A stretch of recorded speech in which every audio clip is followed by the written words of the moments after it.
Bonjour tout le monde. Donc aujourd'hui, ce sera une nouvelle vidéo sur le langage Verilog, qui est un langage de programmation des circuits FPGA.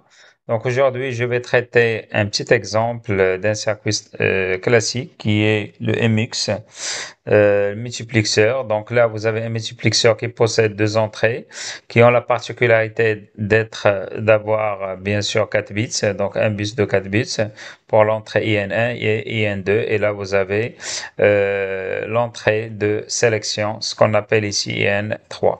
Et là, la sortie out1 3 2.0, donc c'est la même longueur que les entrées IN1 et IN2. Donc, pour programmer un tel circuit, donc on peut utiliser le programme suivant.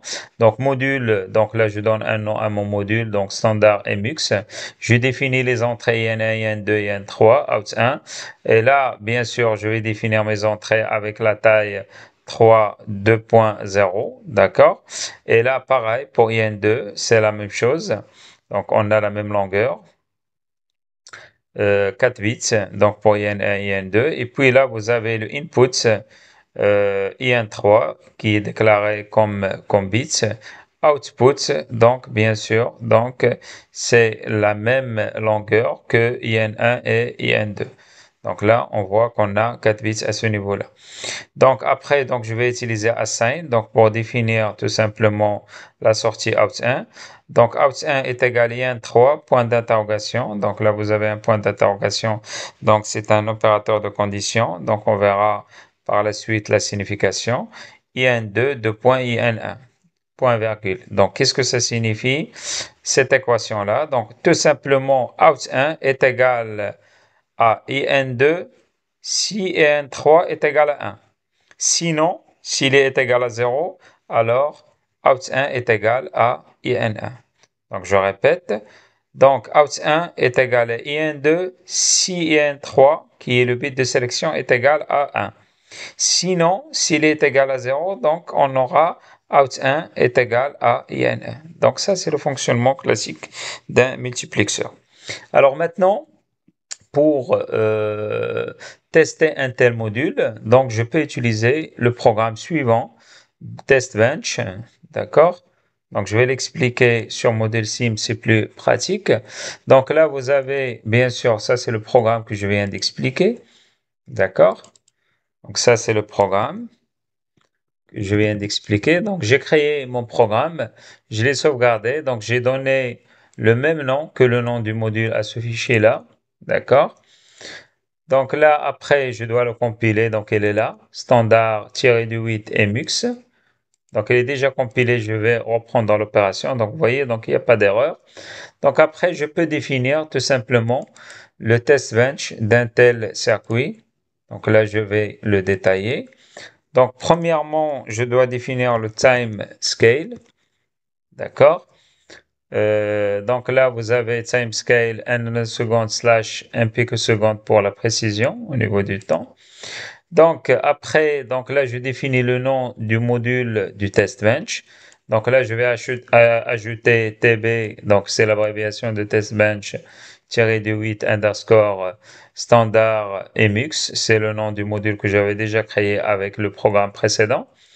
Après, je vais déclarer les signaux, donc les signaux d'entrée, IN1, IN2, IN3, comme rec, d'accord, qui a la particularité d'avoir la mémorisation, bien sûr. Ensuite, là, je vais définir out1, donc wire 3 2.0 out1. Et après, je vais lancer l'instanciation du module à tester. Donc là, je vais relier les ports internes avec les ports externes pour tester le module. Donc là, on a trois ports d'entrée, IN1, IN2 et puis IN3, ainsi qu'un port de sortie.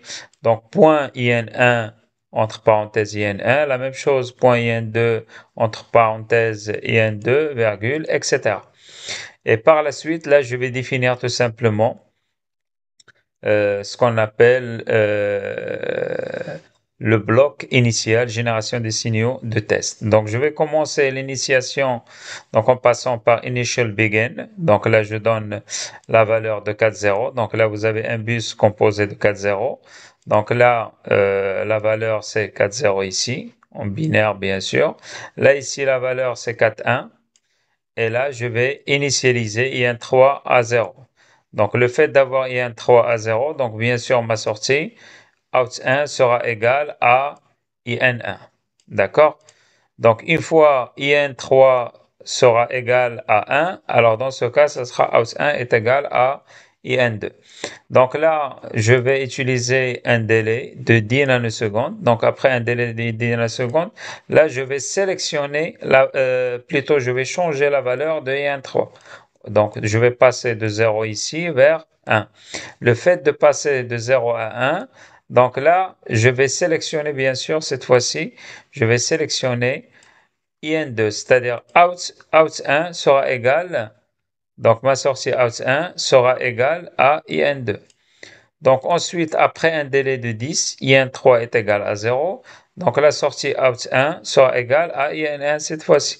De la même manière, je vais changer les valeurs tout simplement des bus. Donc là, je vais changer ces valeurs-là. Là, je vais affecter d'autres valeurs. Donc regardez 1, 0, 1, 0. Et là, c'est 0, 1, 0, 1. D'accord? Et là, je réalise aussi un délai de 10 nanosecondes, etc. Et je continue jusqu'à la fin de mon programme de test. Donc, un délai de 20 nanosecondes. Et là, je vais finir la simulation en utilisant la commande $finish point virgule. And et puis end module. Donc là, c'est ça le programme de test bench d'un tel circuit. Maintenant, donc on va simuler ce programme-là. Donc on va le compiler premièrement. Donc on voit qu'il n'y a pas de souci donc au niveau de ce programme. Et après, je vais aller vers TB standard, elle est là. Donc il m'a généré le bloc TB standard MX. Je lance la simulation. D'accord. Je sélectionne TB standard MX, add to wave all items. Et après, donc là, je dois spécifier la période 60 nanosecondes, par exemple. Hop, je clique ici à droite, zoom full. Donc, regardez ici. Donc là, c'est ce signal-là. Donc, bien sûr, c'est le bit de sélection. Donc là, ici, est égal à 0. Donc, le fait d'avoir IN3 est égal à 0, dans ce cas, out1 sera égal tout simplement à IN1. Donc, c'est 4, 0. Une fois, je change la valeur de IN3. Regardez ici, c'est 1. Donc là, out1 sera égal à IN2, donc 4, 1. D'accord? Ensuite, je passe ici, regardez.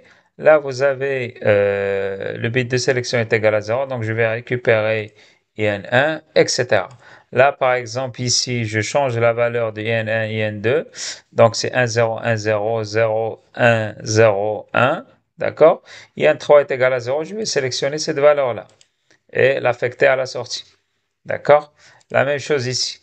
Regardez, donc là, vous avez IN3 est égal à 1. Cette fois-ci, out1 sera égal à IN2. Donc là, je vais affecter la valeur de IN2 au niveau de la sortie out1, etc. D'accord? Donc, comme ça, on peut tester et on voit que notre circuit fonctionne correctement.